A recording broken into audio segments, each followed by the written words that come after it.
Здравейте с ФКТ Еспресо, за да видим докъде стигна опита на Кирил Николов дизела по новия маршрут Връшка чука-Ком. Първо малко подробности за маршрута. Това е сравнително ново разработен маршрут, започващ от най-западната точка на Стара планина, а именно връх Връшка чука и стигащ до добре познатия ни Ком.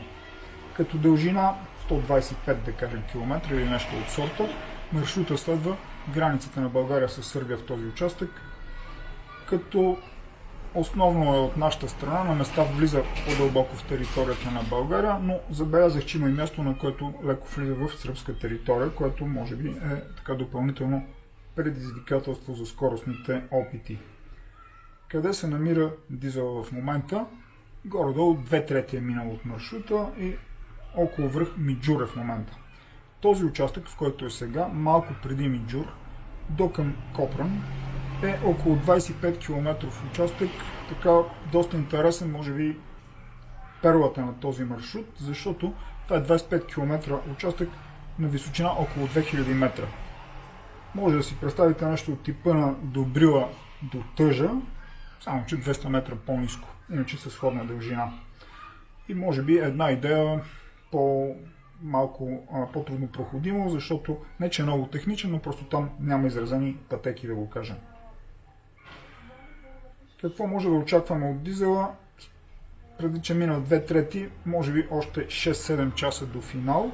Спрямо виртуалния пейсър, с който съм нагласил да е на 22 часов резултат, той се движи в момента час и 15 след него, но този виртуален опит, който съм генерирал, не е с равномерна скорост, горе-долу опитва да се съобрази с изкачването и спускането на трасето, но няма предвид, разбира се, техничността на трасето.